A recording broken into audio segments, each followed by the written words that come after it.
Buenas tardes a todos. ¿Me ven en pantalla? A ver si alguien me confirma por aquí. Perfecto. Bueno, muchas gracias a todos por la asistencia. Bienvenidos esta tarde a la sesión del programa Ideatones, programa impulsado por BitLab, CAPATEC y organizado por Escala Latam. A todos los innovadores que nos acompañan en la tarde de hoy les damos una cordial bienvenida.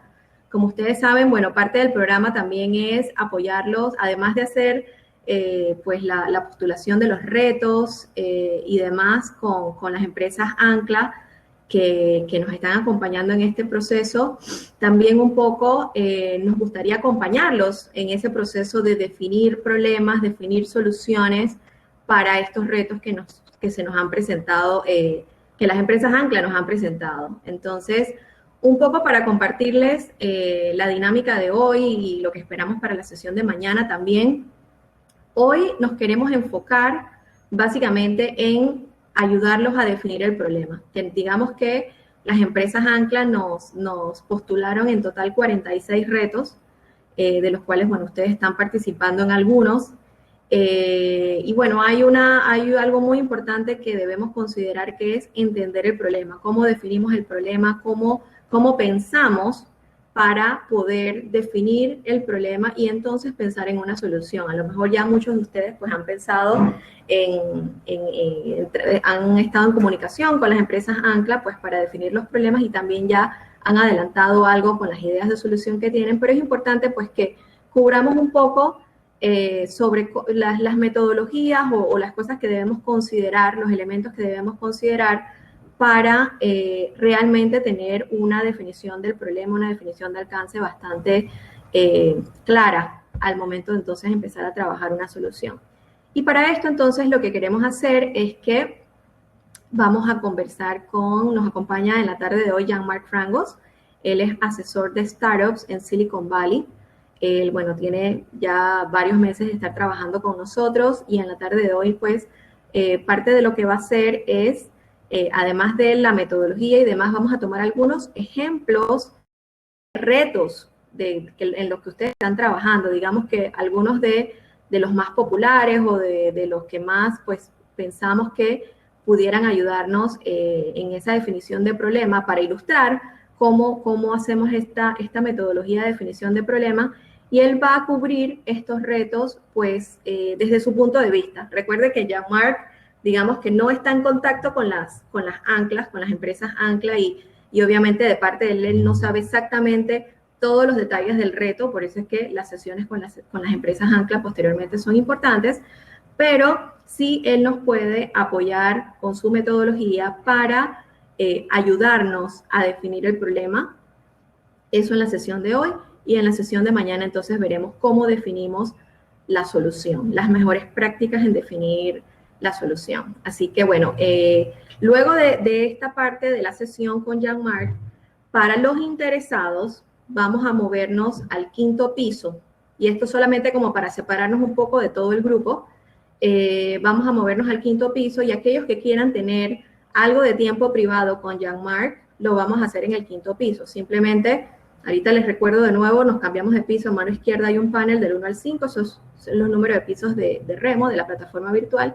Nos vamos para el quinto piso para los interesados en conversar con él, ya uno a uno, pues para apoyarlos entonces ya en ejemplos específicos de cada uno. Hoy, en estos momentos, vamos a empezar en esta parte de la sesión, vamos a tomar 6 retos para ilustrar un poco el concepto.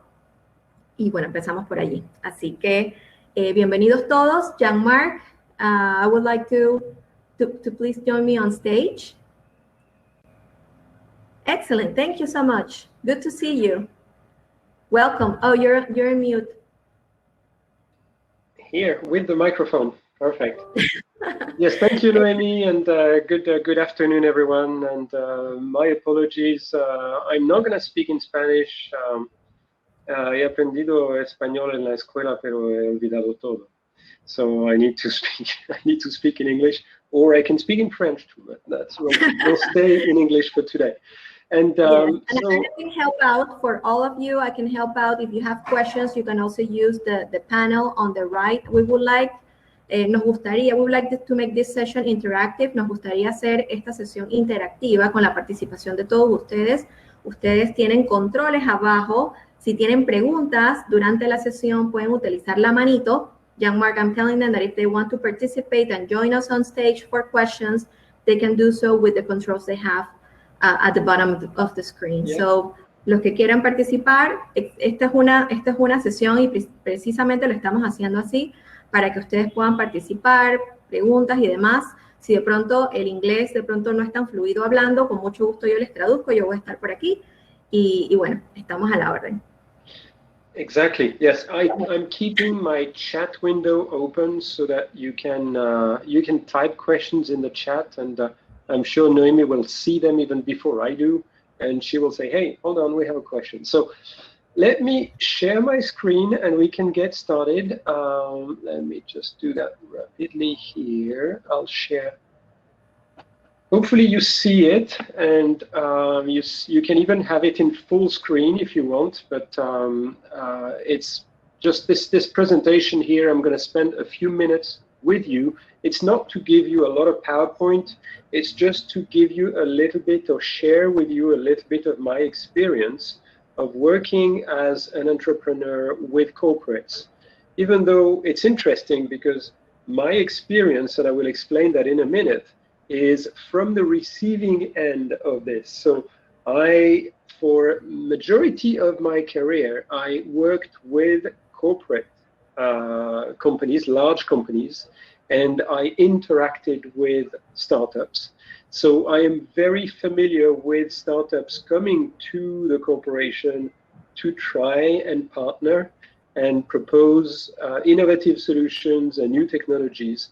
That's what I've been doing pretty much all my career. So I'm going to share a little bit of what it feels like from the corporate perspective when people like you, entrepreneurs and startups and companies, try and partner with them. So let me just move to one quick slide to explain who I am. I'm originally an engineer. I started my career as a software engineer. I'm originally from Paris. I'm French, and I took my education with a telecommunications school, and I started working with a company called McDonnell Douglas Information System. I went on to work for British Telecom, and British Telecom acquired the company that I was working with. British Telecom is it's a bit like AT&T, but it's for the UK. And I worked for them based in Paris, and then I moved over to the US. And I was actually in the US for the last 20 years. So I've been living in California for the last 20 years. And in the US, my role has been to try and find startups that would help BT in becoming a transformed, digital aware, digital savvy company, but also in selling new services to its customers. So that's been the whole purpose of my job here. And as you can see, I've worked with a number of VCs here. In fact, we were investors in Hambrick & Quist and Sequoia Capital. And of course, I worked with all the other VCs here in Silicon Valley. I also worked with incubators. I mean, we had our own incubator at BT with a company called Tech Hub that was based in London. I used to run 3 incubators in the UK. My team was doing that based in London. I was based here in San Francisco, but I would travel to the UK very frequently. And in the last year and a half or so, the reason why I'm involved in the program today, with the team here and CAPATEC and Escala, is that I actually left BT and I'm now an independent consultant. I help startups. I'm a mentor for startups. And I also teach at different universities, INSEAD being one. I'm an alum of INSEAD. and Hitotsubashi and Stanford Universities. Hitotsubashi is in Tokyo, but also in Tsinghua University in Beijing. So that's what I do when I'm not speaking to you. And let me carry on and give you a little bit of a summary of what I want to tell you today. The summary is about you putting yourselves in the shoes of the large corporation that you're going to speak to during this program. And some of you have already spoken to them, some of you not yet. But what we're going to try and do during this hour or so together is see how you can get maximum value from those interactions and how you can help prepare what you're proposing to them, because tomorrow we'll talk more about the solution. I know, and you probably know that you will have to create a video presentation of your solution. So tomorrow I'll give you a little bit more information about how to do that, how to create the most impactful video, because I was myself on the receiving end of all these videos. And you receive 5, 50, 60, 70 videos. It's very difficult to remain attentive. So you need to help them. We'll talk about that tomorrow. But today I want to talk to you about what mindset those large corporates are in when they speak to you. And in particular, I want to say that the way I have always described this situation of interactions between large corporates and startups and entrepreneurs is it's like they don't speak the same language. It's like one of them speaks Spanish, the other one speaks Chinese. So it's very difficult to communicate because you're not exactly on the same wavelength. And what you need to do is just put yourself in the shoes of the corporate for a minute, and I will help you do that now. So the first thing that you have in mind, if you're like me and you're a large corporate guy and you want to get innovation inside your company, is the number one thing you don't want is to take risks. And risks here can be different types of things, but in large corporations, people get promoted when they get results without risks. Everything that's predictable is very, very good. Everything that's risky and speculative is not very good. So there's of course a degree of risk in what you bring, but you need to help the company minimize the risk. So the first is the reputational risk. What if things go wrong and the reputation of the company, the brand of the company suffers?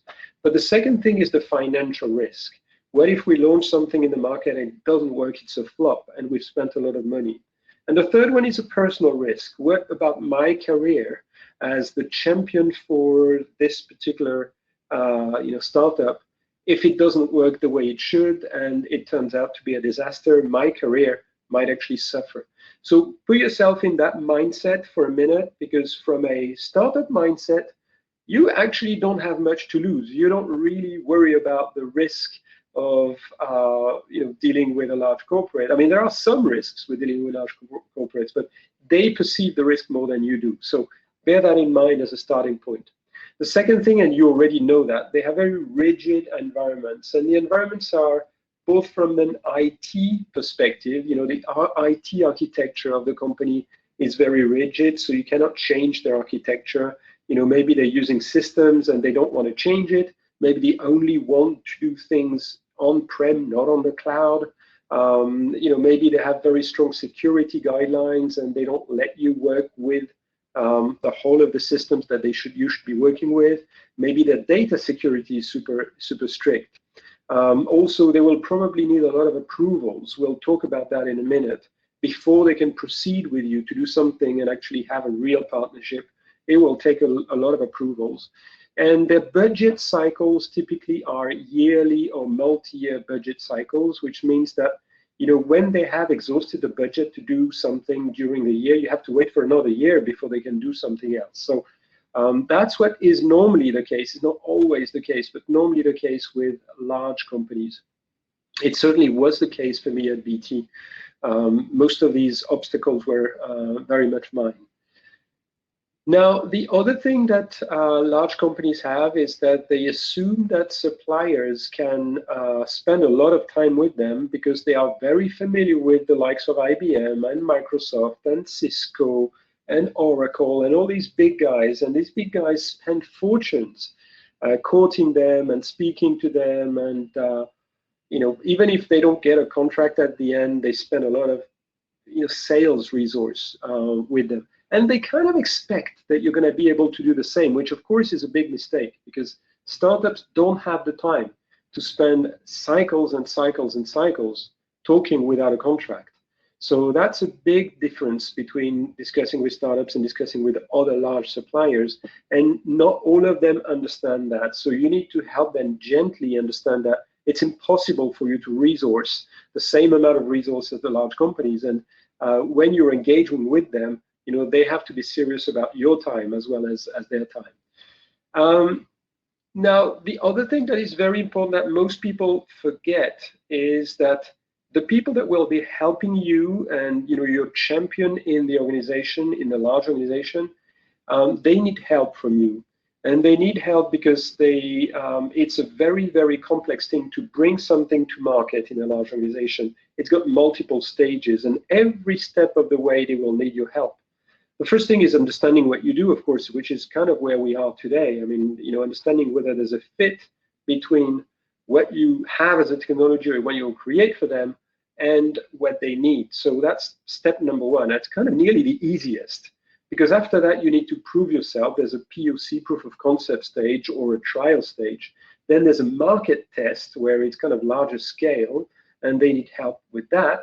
Then they will need to train their channels, their salespeople, or their distributor on your solution. Or if it's not a solution for the outside, it's an internal solution, they need to train their IT personnel, their support personnel, their operations guys. So there's a lot of training inside the company. They will need your help to do that.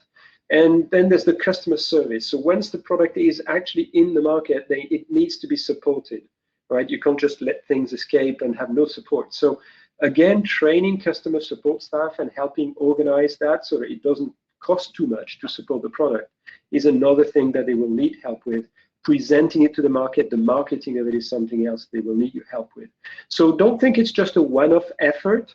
It's actually something that is sustained over a long period of time when you help a large corporate.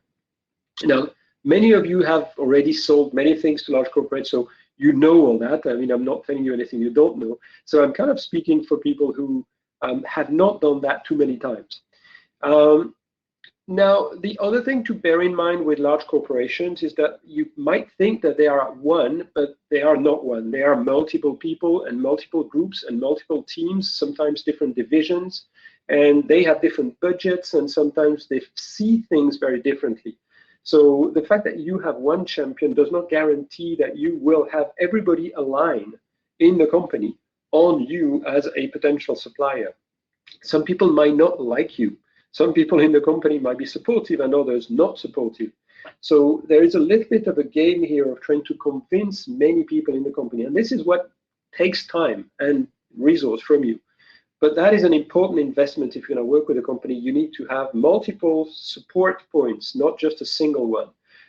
It's just too easy to lose a single support point, even if it's the CEO, right? So you need to work on that permanently when you work with a large corporation. So my 3 little bullet points for you to remember. Number 1 is please do your homework. And it's not just looking at the website of the company and vaguely understanding what they do. Some of you might know these companies very well because you've worked with them before. But one thing I always like, and some people do it, some people don't, is take a look at the last annual report of the company. And if it's available, take a look at their last slide deck that they shared with the investors. Normally they have investors presentations if they're a public company on a regular basis, quarterly, yearly, and they produce a slide deck, and very often on their website they post a slide deck for everyone to see, and it's the slide deck for the investors. It has a very good summary of what is the present situation of the company, what are the challenges they have, and what are the projects, or it'll give you a sense of the affordability of things for them as well. Many companies, especially now with COVID, are in difficult situations and they cannot spend the budget the way they would hope to in normal times. So That is always a good thing to do in preparation for the interactions with them, kind of do your homework, as I call it. Now, the second point is be ready to do this accompaniment in the adoption process.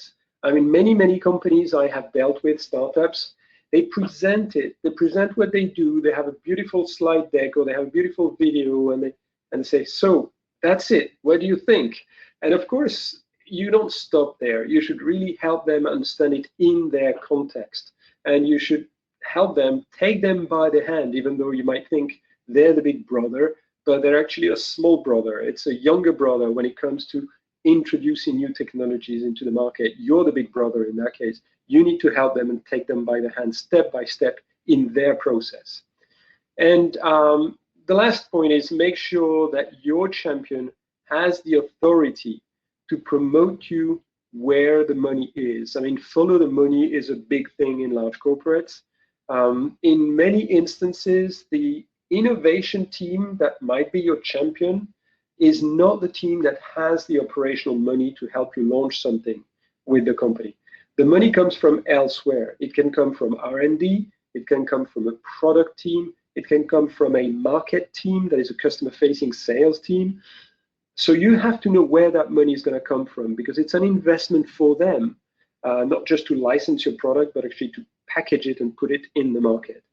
Okay, so that's the summary of what I want you to remember on my presentation. But I have a few more slides because I'd like to take you by the hand, and we're going to see a few more things today before we have those interactions. So what are the steps on the way? The step-by-step guide for getting into a partnership with a corporation. Find the right one, find the right corporation, and get a lead connection there. Identify a person that could be your entry point in the company. That's already done, because in this particular program, these guys are delivered to you on a silver plate. CAPATEC and Escala, they've already identified them, and they also have the single point of entry. So thank you, you've already done that work. Identify the business challenge that you can solve for them. And that's exactly what we're doing now. It is to try and identify and understand, not just on the surface of things, but understand deeply what is that business problem that you're going to solve for them, or you're going to help them solve. And that is, I'm saying, partly done, because this is exactly what we're doing right now.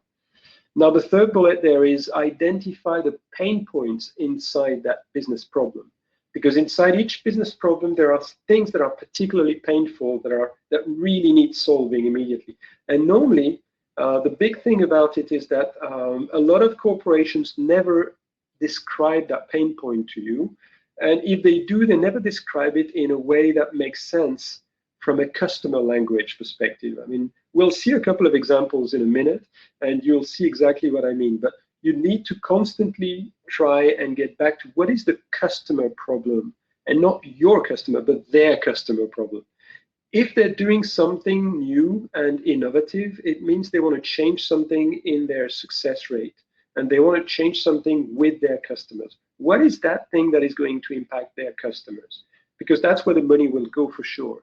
I mean, if they can change the customer interaction, get more revenue out of that customer, that's what they'll want to do first. So you need to find that out inside the business challenge that they formulate.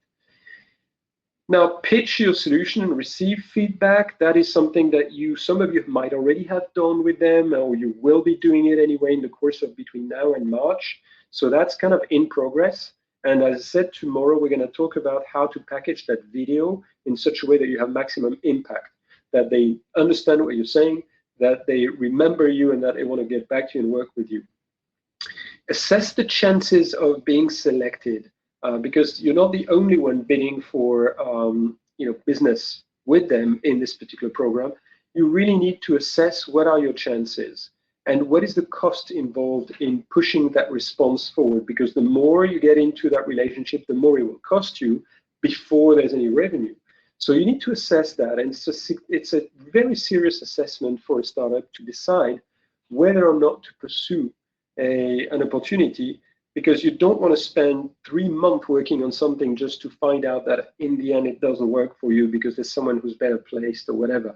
So you really need to do a good job at qualifying and assessing your chances And sometimes it's a matter of survival for a startup to be able to do that properly.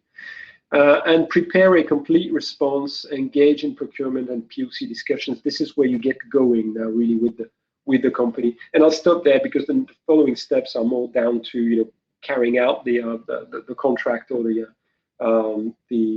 whole engagement process that follows. Okay, so these are the steps on the way.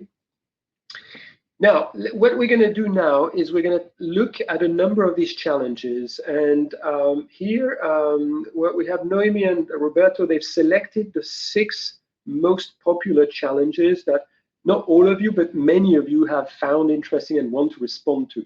And we're just going to go through each of them, and I'll tell you, as far as I'm concerned, what questions I would ask that corporation. Because again, when I was working, and I'm still working with a lot of startups, they're not asking the right questions necessarily. I mean, they stop themselves from asking the right question because they think it might be inappropriate to ask that question, or it's not going to be that useful. So I just want to give you, for each 6 of these challenges, what is it you could ask? I'm sure you have other ideas. You could ask many other questions, but this is what I would personally, if I was the corporate, I would personally like to be asked, because these are meaningful questions. And Noemi told you, I'm not the one representing the corporates today, so I don't have special wisdom on any of these challenges. And in a way, when I was preparing this discussion with you, I was asking myself those questions about these challenges.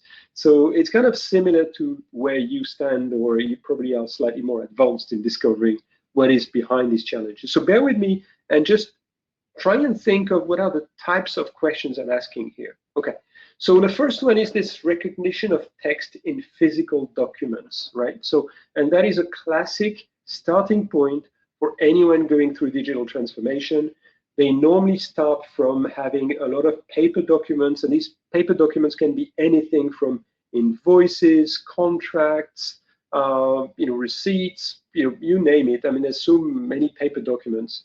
And they would like to transform them and put them into a data format that is usable by their IT. So basically, scan things, and then an automatic software takes the scan, which comes out as a PDF or comes out as any other format, and identifies the segments or the fields that are useful, an address field or a number field, and puts them in a database in the right columns of the database, so that you can start having a process, a workflow, an IT workflow after that, processing these documents and automating the IT. So that's what this first challenge is about. It's a very, very, very, very classic challenge, and it's there's a lot of startups already working on the subject. It's not a new subject, as you know. There's a lot of startups that do OCR, optical character recognition, and a lot of startups that use AI to do basically the recognition of fields, not just the characters, but the fields, once they are transformed from paper to a digital document. So what would be the questions that I would ask if I were you? So the first thing you want to qualify is, okay, what are we talking about? Is it a single or is it multiple types of documents? Because the solution is not going to be the same, of course. A lot of people focus on invoices, for instance, but other people also have different types of documents that they need. So is it invoices, is it receipts? Is it just going to be typed up documents, or is that going to be manuscript? Are you going to need to read some manuscript letters, for instance, from customers? Is it for customer service, identification of challenges or problems or queries or complaints? So you need to understand that as a starting point, and also the language in which these documents are written.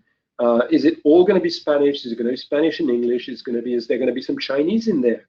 Because some companies, global companies, they have that very challenge that their digitization processes don't work with Chinese characters. So that's one of the first qualifying questions you want to ask. This is about understanding what the scale of the problem is. The second one is who's in charge of scanning the document. So what is the process now for once you have these documents? Some companies, they do that in bulk. So they have the equivalent of a mail room where everything arrives, someone opens everything and puts that in a scanner.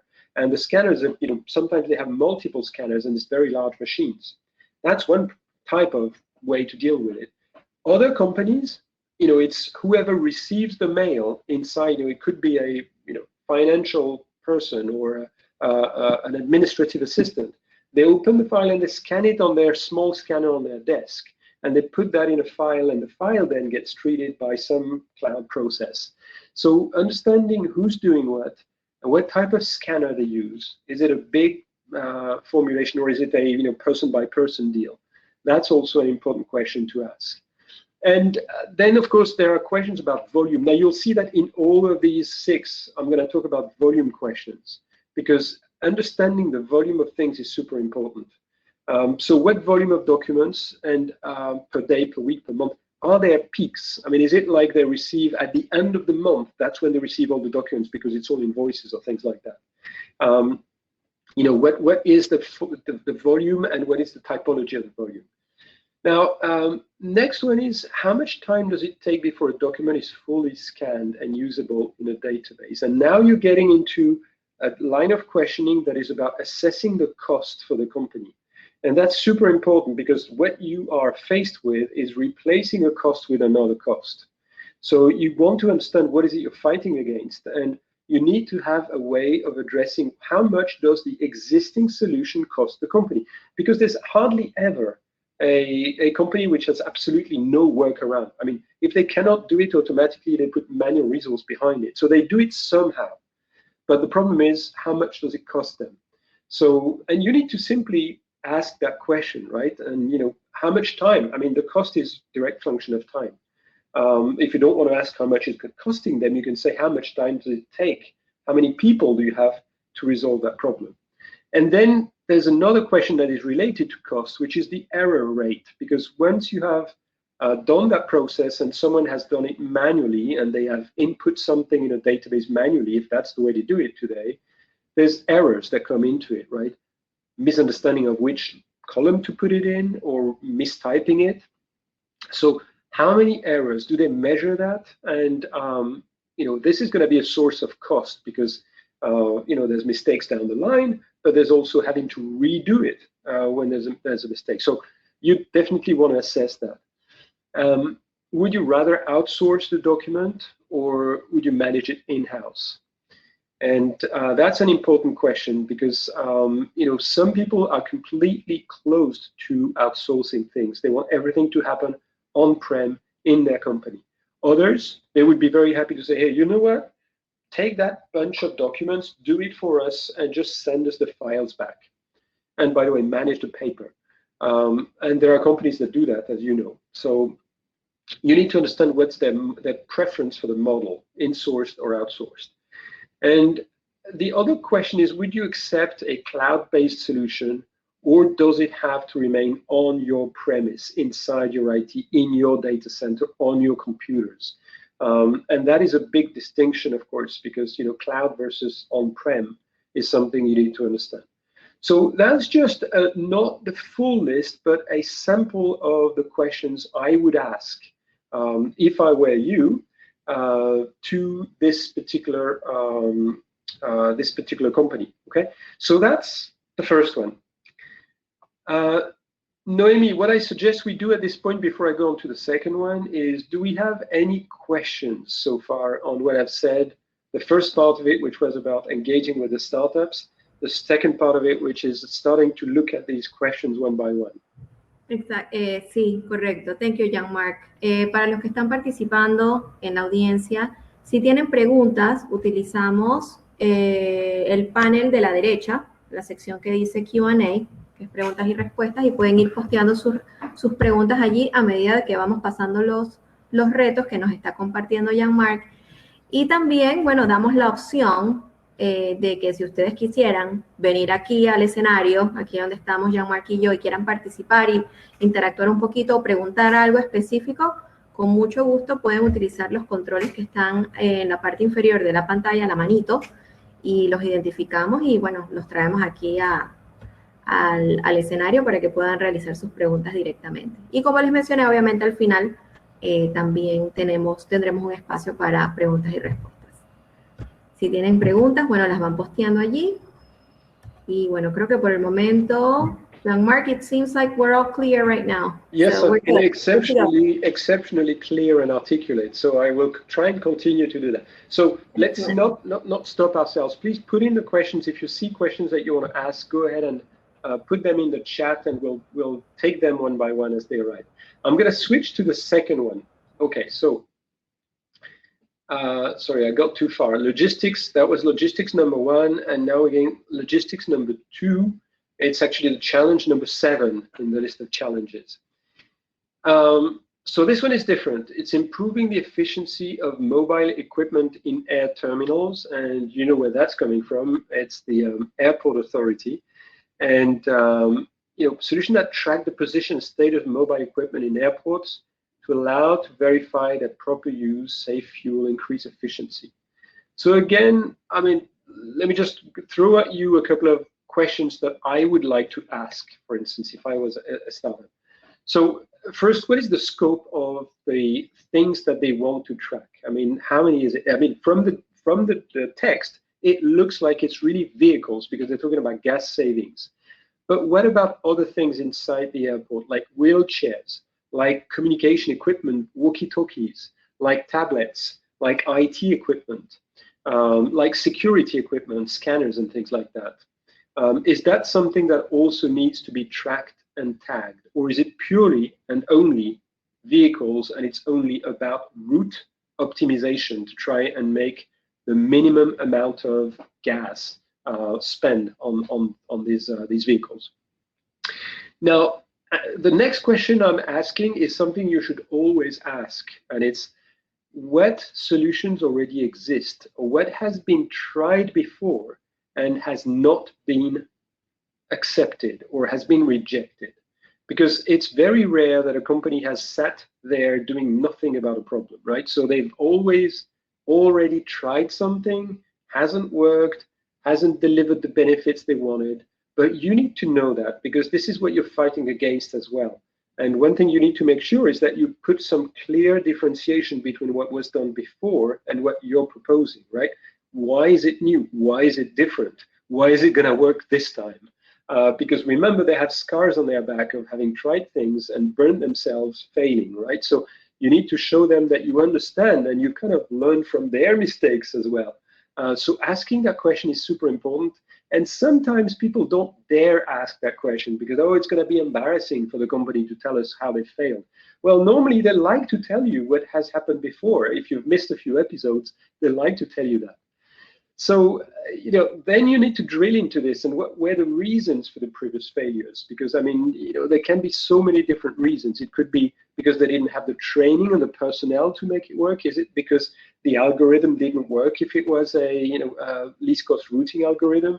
Is it because they couldn't afford it? Is it because the maintenance of it was too expensive? I mean, you need to understand these things, and normally they're willing to tell you about this because you're part of trying to solve that same problem.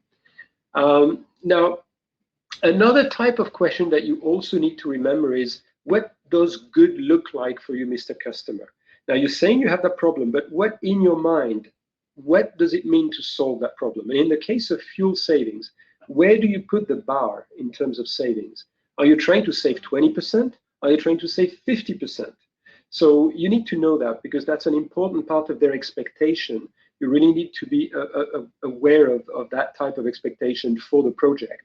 And that will help you in your own qualification as to whether you want to go for it and spend the time or not, because it's unrealistic and you know it's impossible to achieve. Is there a solution already for unique identification of equipment to be tracked? Now you're trying to find out if there are things that you can reuse, right? So have all these vehicles, are they already tagged? I mean, do they have an RFID tag? Do they have a barcode type tag?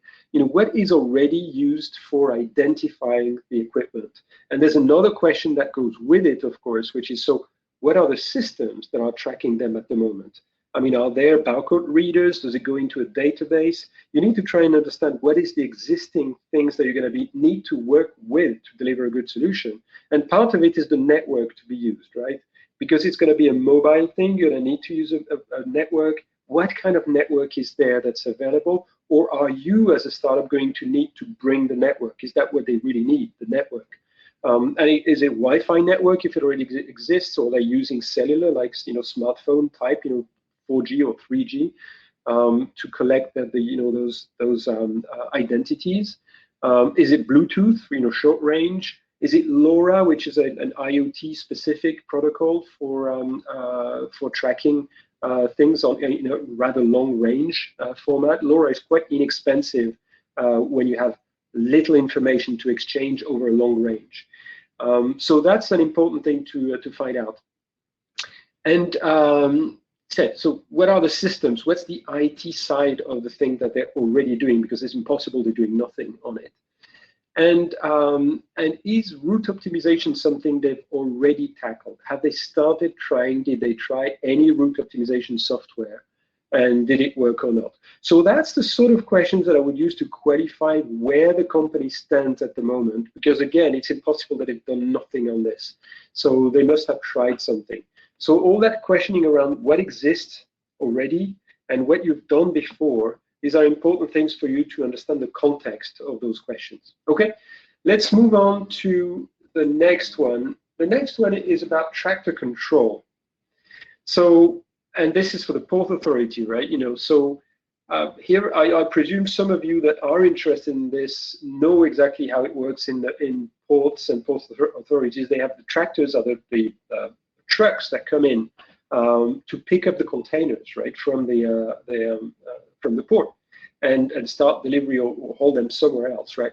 And they kind of arrive and there's a check-in and they're dispatched and then they're loaded and then they go with a load and you need to check them out.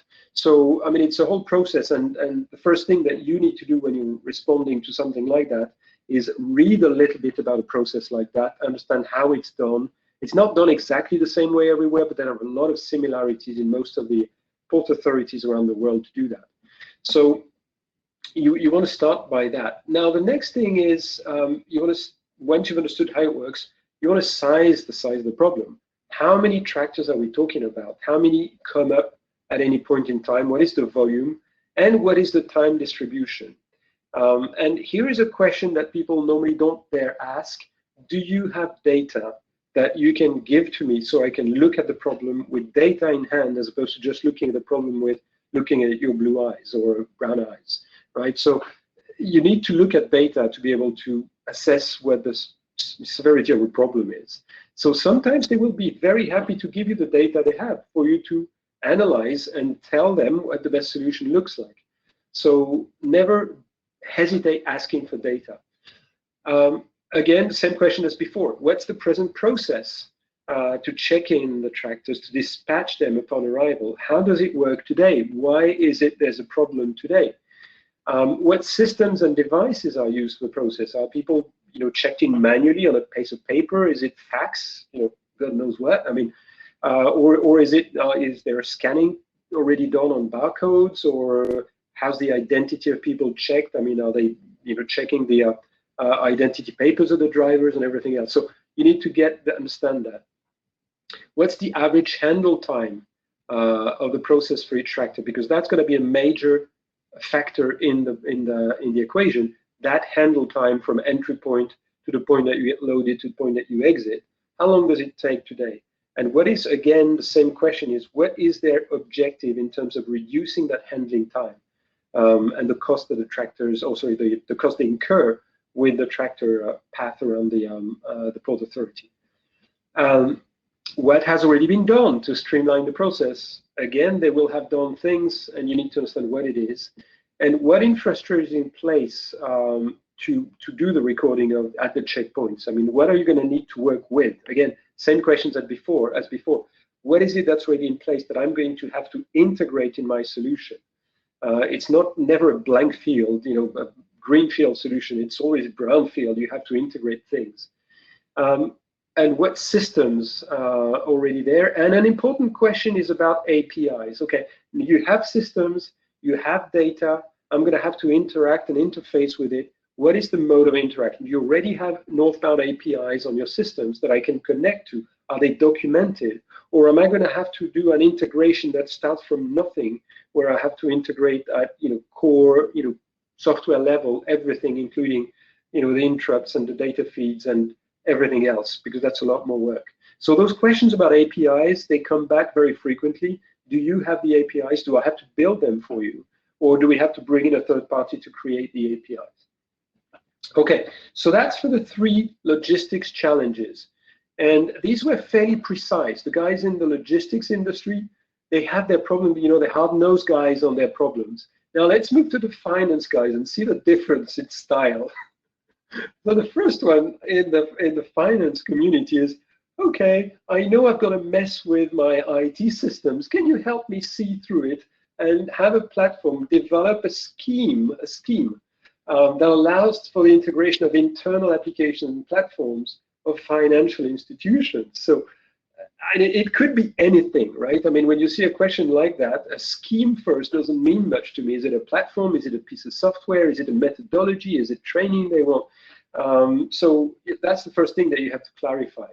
So, and of course, I mean, for those of you who will be responding to this, I'm convinced that you have already worked with financial institutions. You know what type of systems they use. You know what type of mess they have. I mean, financial institutions are some of the most advanced, but also the most complex IT environments I've seen myself, right? So you really need to start from scratch and say, okay, if I don't know what's going on in that bank, I need to find out what are the key applications, what are the key data sets, and what are the key challenges with those applications to begin with, the starting point. So, and there, the second question on my list is exactly that question I was talking about at the beginning of my presentation. So, Mr. Bank Executive here, you've described the problem, which is your problem. I've got a messy situation with my IT. I would like someone to help me integrate the applications. But really, what is the customer problem that you're trying to solve? The customer of the bank. How is that customer of the bank going to benefit from this improvement that you're trying to bring to the market? And what specifically, what is the pain point that you're trying to resolve? Is it because you can't launch your applications fast enough because it's so difficult to integrate with the existing building blocks in your IT architecture? So is it a speed to market problem you have behind the competition? Is it you never have enough features and therefore what you propose to your customers is very basic? Is it a question of performance? Your applications, when they work together, it's such an engine that it runs at a very slow speed, or it consumes mega compute resource. Is that a performance problem? Is it a problem of maintenance and operations? Is it that once you've got all these pieces working together, none of it is manageable because it's such a complex set of things that no one knows their way around it? And when there's a fault, everybody hides because they don't know how to solve it and where to go. Or is it a security problem because that integration has been done loosely and there are gaps somewhere and vulnerabilities in your architecture? That is the main problem that you need to get to the bottom of when you're faced with a very vague question like that. And you try and pin it down to what is it really that matters to the customer, and what is it that is the main problem for that particular company that is hiding behind such a vague statement. Now, you also want to know, what they're doing today with the onboarding of their application. How do they integrate? Why is it not satisfactory? And what is their, integration and testing process? Because these are normally well-oiled process with large IT teams. If it's not working, maybe there's something that needs to be fixed there. And again, the same questions that you heard before. What have you done before? What solutions have you tried? No doubt they have already asked that question to their existing software vendors, right? I mean, no doubt the banks, they're working with all the big guys out there, whether it's IBM or whether it's Microsoft or whether it's AWS, or they've been asking that question many times. So what is it they've been offered, and why did they disqualify those propositions? And then there's another question, which of course is the cost to the bank. And so that is what's going to be super important for you. Is it a $200 million problem, or is it a $200,000 problem? And that sets your ceiling for how you can price your solution, right? So, because you're going to be replacing a cost with another. And then there's a question that we haven't talked about so far in any of the others, which is, okay, tell me about the time frame, because this is such a vast thing. It's not going to have, you're not going to propose something for integration of all your IT in one quick swoop, and it's going to happen in 3 weeks. It's probably going to take months, if not years, to solve that problem. So what is your expectation, Mr. Customer, as to when that problem needs to be solved? What does good look like? Once again, that's the same idea of a question. Okay, that's the finance number one. Let's go finance number two. This one is even vaguer. I really love that one. New business models and opportunities for banks. So that is an open door for anyone who's got a good idea for anything that happens in finance. And fantastic to a certain extent. I mean, that means that the bank is probably willing to listen to anyone who's got a good idea about how they should operate. So that's fantastic. But the subtitle says seek solutions that explore new financial services opportunities in underserved and non-traditional sectors. So when you see something like that, you need to try and put yourself in the shoes of the guy who's asking the question. Is his problem with his existing customer base? Doesn't look like it from what they say. Is he trying to sell more to his existing customers of the bank? Because that's what is like incrementally, that's the lowest cost. You sell to your existing customers. You don't have the cost of acquisition of new customers. Or is it, I'm trying to find new customers and I'm trying to acquire new customers I know nothing about because they are in markets that I typically don't serve, underserved markets, non-traditional sectors. So it looks like that's what they're asking for. But I think you should clarify that because it could be that they're trying to do a bit of both. So what sectors do you feel the key targets are for this if they are underserved? Tell me a bit more, Mr. Executive at the bank. What are those underserved markets? Is it the unbanked? Is it people that do not have any banking today? Is it people that have no credit today and they cannot be supported with loans? What subsegment are we talking about? Is it self-employed because they don't have any easy reference of paychecks? What kind of subsegment of the market are they talking about? Now, do you have research materials that you can share about the size and the segmentations of these markets?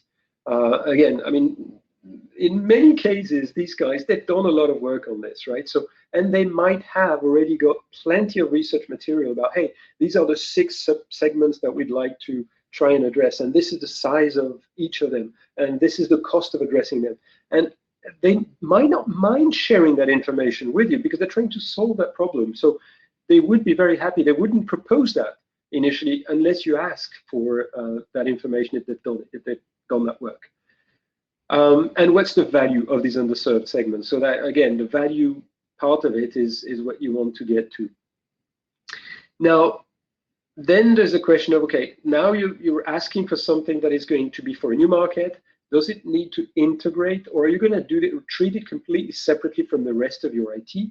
Is it going to be run in a sort of different bank, different branded bank, like a special consumer brand that they create just for that occasion, and therefore it doesn't need to integrate with any of the systems of the bank? Or is it a massive integration piece? Because that's going to dictate your costs in providing a solution.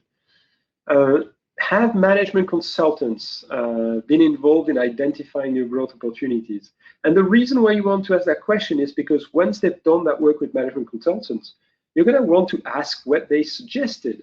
And you're going to also want to ask why they've declined some of the propositions that these guys have suggested. Because if they've been going through it with McKinsey already, or Bain, or whoever, and these guys have come up with 5 opportunities and they haven't solved them, you need to understand that, because it's going to be a little bit of a waste of your time coming from a startup to try and solve something that McKinsey has not been able to solve for them, right? So you need to understand that. You need to be able to find out what has happened before. what are the resources involved in the bank to qualify and pursue these opportunities? So that's a question that I have not, that's a type of question I have not asked before. Assuming we do something for you here, will you be in a position to help us push it through to market? In other words, do you have the team that is on the reception of that? Or is it just a question for the sake of asking a question? Sorry. So that's an important question to ask. Tell me what you have lined up for as a resource to be able to carry it through if we bring you a good solution. It's a qualification for you to qualify your potential customer as a serious customer. Sorry, what's the process for validating your opportunities? Because you're going to be bringing opportunities, so you want to know what are their criteria for judging you. What is the process for evaluating? What are the criteria? And what's the budget approval required for licensing and funding a proof of concept team or trial? Because something you're going to bring to the table here is going to need budget to carry it through. Who's going to be approving that? And you need to understand where the money is coming from. This is my original point about follow the money. Asking that budget approval question, process question, leads you to where the money is. And you need to identify that quickly, because you'll need to convince the people that have the money, not just the people that are organizing the process for the questions. Let me pause here for any more questions before we go on to the last one, I think, of the 6, and then we pause for one-on-one, because that will give me a chance to drink, sip of water.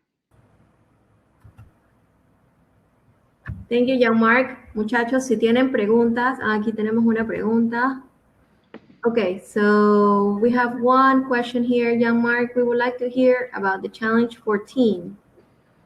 I already know how it works, the row operation, but it will be great for us to get your point of view and knowledge. Okay. So say again, Noemi, the challenge for what? Challenge 14. I don't remember the challenge 14. It's a Kraken ship. Number 14. Okay, 14 is not one that we have in our list, is it? No, it's not. Muchachos, para que sepan, seleccionamos algunos retos, no todos, para cubrirlos ahorita en la sesión con Jean Marc, solamente algunos como ejemplo, y que fueran un poco diferentes también entre sí. De pronto lo que los invito es a quedarse, ya estamos terminando con el último. De pronto, si tienen preguntas específicas de sus retos, después de esta parte de la sesión nos vamos a ver en el 5º piso para que podamos entonces hablar con Jean Marc específicamente de si tienen preguntas sobre sus retos. ¿Les parece? Jean Marc, what I just said is that for specific questions on challenges that we're not covering right now, we will stay after this part of the session for specific questions. Would that be okay? That's where we get to the 5th floor. We will go to the 5th floor, right? And I'll go around, and if you have specific challenges that you think I can help you, try and get an articulation, I will gladly do that. So we can go together on the 5th floor. Let's keep that challenge 14 for later. Yes. And let me just finish with briefly on the last one. We just picked 6 examples, and this just give you a sense of what type of questions you want to tease out from the corporates. And the last one is the improving the commercialization of financial products. Again, that's a very generic one. So a lot of the challenges from the financial industry, they tend to be, help me do a better job at my job, in a way. So. And you when you see something like that and you read the subtext says solution that facilitate the commercialization of products based on the knowledge of the profiles and needs of the clients. Now you understand that this is really a segmentation and probably an AI segmentation problem. It means that the customer doesn't have enough of a granular understanding of their customers to be able to identify which product to sell to which customer, or what product to create for what segment of customer. And those questions kind of all relate to what is your customer database? What data do you have about your customers? And in general, what happens is that they have what I call data silos. So they have a database with a certain type of information about customers, another one which is another type of information about the customers. And they don't communicate these silos. And that's what causes them most of the problems when it's about having a fine understanding and a granular understanding of what they call the 360 view of the customer, where they take into account how they got that customer, what are the social demographics constituents of that customer, what interactions they have with that customer, what products that customer already has, what customer service challenges has that customer had with the bank. These are different things that form a complete picture of the customer. And normally it doesn't, these things are in different places in the bank. So the solution there is probably going to evolve around a transversal IT architecture that allows them to do queries on their entire data set. But it might also be about how do I patch together the existing data sets that I have so that they are cross-indexing each other, and I can have queries that run transversally across my entire data set. So that's quite challenging. So you'll see the questions there that relate kind of that, what's already in place for segmentation, what's been tried in the past for customer analytics, and you want to hear who they're using at the moment, the database supplier, and who they're using for analytics on the database, and who's doing the analytics. Is it just a central team, or is it delegated down to account executives at the bank, or even branches at the bank? What data does the bank have? Is there a schematic already of the data structure of the bank, which would help me identify what the problem is? And can they do transversal search, the thing that I was talking about? Now, here is another question that we haven't talked about so far, which is about trying to understand the regulatory constraints, because there's things that you can do and things that you cannot do with customer data. Banks in particular have to protect their customer data. And one example is they cannot put the customer data in another country, right? I mean, it's they have to remain within the territory of the customer. But what are the regulatory constraints that they are particularly critical in that case? Because probably they have constraints about what they cannot do, and they need to tell you that. So that's how you tease out an answer to this question. What's the priority between selling more to existing customers versus winning new customers? A question we had just before. What is that segmentation? Is it for the existing customers? Is it for new ones? What's the financial impact expected by the bank in terms of new revenue? So tell me what good looks like again. I mean, what would be the revenue that you're hoping to get out of this? What measures will be used to assess the success of these what we're going to do together here? Tell me what are your criteria for judging me? This is a super important question, and you formulate it one way or another, but this is the way you can formulate it here. Okay, so with that, I think we're going to pause here because we've just gone through 6 good examples of, I'm going to stop sharing, and we've gone through 6 good examples of challenges that are formulated. There's some of the most, let me pick them out because they're some of the most popular ones. But before we go on to the 5th floor, perhaps, Noemi, is anything unclear here as to what we're trying to do today? And remember, tomorrow we'll talk more about how you can respond to these challenges, because one good way is to pitch, and the way you formulate your pitch, particularly on video, is a bit specific, because videos are nice because they're compact and they're short, but at the same time it forces you to go to essential stuff, and you have to remain extremely clear in the way you present things. So because otherwise people get confused, they don't want to rewind and play a video 3 times to understand. So we're going to talk about that tomorrow. But today, let's just focus for a few more minutes, and I can just go around in a few minutes, and if anyone's got any specific questions, I'm very happy to have a conversation with you on the challenge that you have. Or that you decided to pick. We have here, Jean Marc, we have one question on one of the challenges you just exposed. It's challenge number 8. It was about the technological platforms. And the question is, who could be the right person to represent the bank and respond back all the questions? I am worried about the technical level of that meeting versus the cost reduction of a good solution. What would be your thought? What would be your thoughts about this, on this challenge? So let me understand the question properly. So the question is, who do I speak to when I try and solve that problem of integration in the bank, right? So because there's multiple people that are involved in this, and it looks like it's an IT question.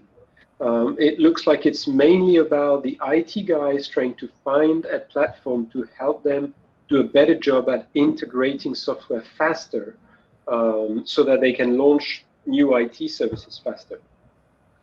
But in that mix of questions that I have here, I have questions about the impact, right? And the impact is not necessarily with the IT guys.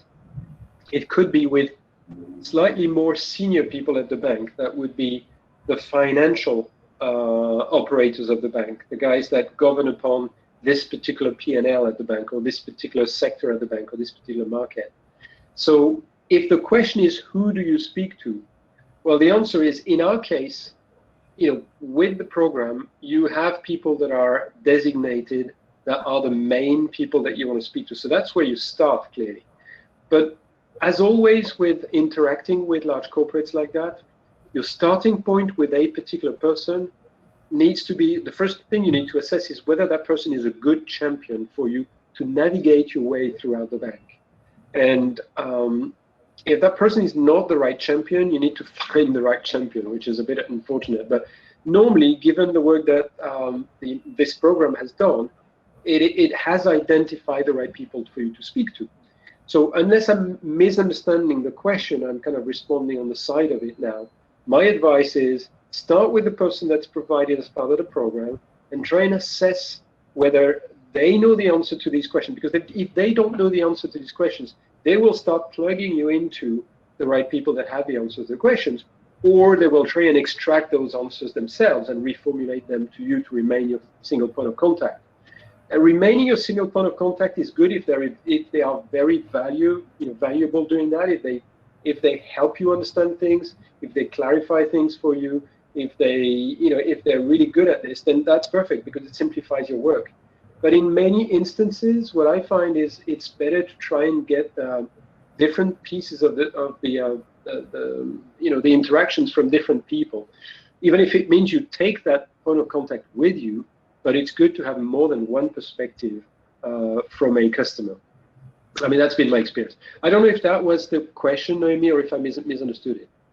I think, well, I understood the same thing as you did. So if not, Marco, what I'm saying is that if Marco wants to join us after this, we will be joining on the 5th floor to amplify the question and discuss a little bit more. But and same with Omar, El Reto 14, Challenge 14. We can go over that after this.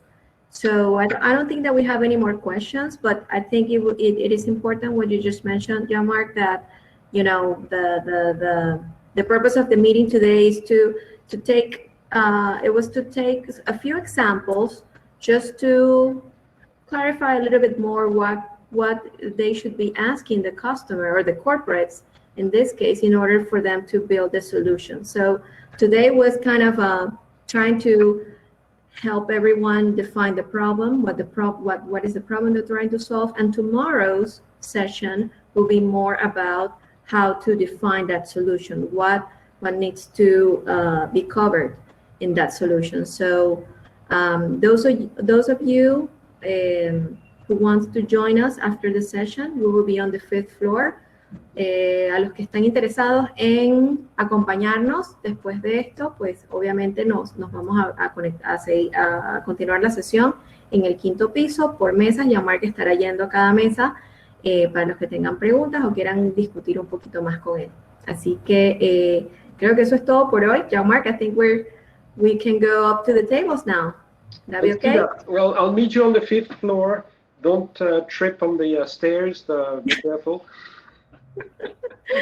I know. We've got a lot of stairs to go. There's no power outage planned for the elevator today, so we should be able to meet you on the 5th floor. That's right, that's right. Well, gracias a todos por su participación. Nos vemos en el quinto piso. Los que están interesados y los que están ya bastante adelantados, pues nos vemos igual mañana en la sesión de definición de problemas. Muchas gracias a todos.